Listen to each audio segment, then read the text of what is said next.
বন্ধুরা, হ্যালো বন্ধুরা, good morning. দেখো আমি সকাল সকাল চলে এসেছি বাগানে। বাগানে দেখো কত জবা গাছ আমাদের, দেখতে পাচ্ছ তোমরা? দেখো সকালবেলা প্রকৃতির হাওয়ায় কত ভালো লাগে। দেখো জবা গাছ,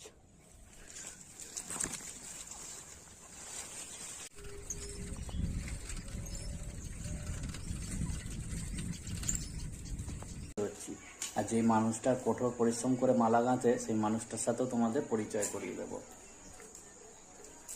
দেখতে পাচ্ছ জবা ফুল, এই যে এইগুলো দিয়ে গাঁথা হয়, ঠিক আছে?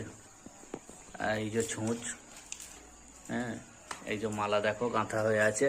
এইগুলো এখনো এগুলো বাঁধা হবে, বাঁধার পর তারপর হবে, লোকের কাছে যাবে, সেখান থেকে আবার বিক্রি হয়ে একজনের কাছে যাবে, সেখান থেকে এবার তোমাদের হাতে যাবে।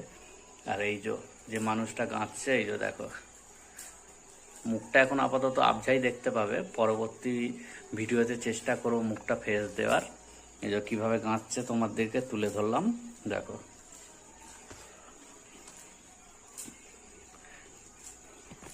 তাহলে কত পরিশ্রম করে একটা মালা তৈরি করতে হয় তোমরা দেখো। একটা মালার তৈরির পিছনে এই যে এতটা পরিশ্রম, ঠিক আছে? তারপরও তোমরা ধরো একটা মালা কিনছো 10 টাকা, 20 টাকা, 25 টাকা দিয়ে এই মালা, কিন্তু যারা চাষিরা তারা ক টাকা পায় জানো? সেটাই তোমরা জানো না। সেইটা যদি জানতে হয় নেক্সট ভিডিও ফলো করতে হবে তোমাদেরকে। আর তোমাদের এই ভিডিওটা কেমন লাগলো অবশ্যই কমেন্টের মাধ্যমে জানাবে, আর যত পারবে যত শেয়ার করে রাখবে, আরও 5টা বন্ধুদেরকে দেখার সুযোগ করে দেবে। বাই, টাটা, আজকে এই পর্যন্তই।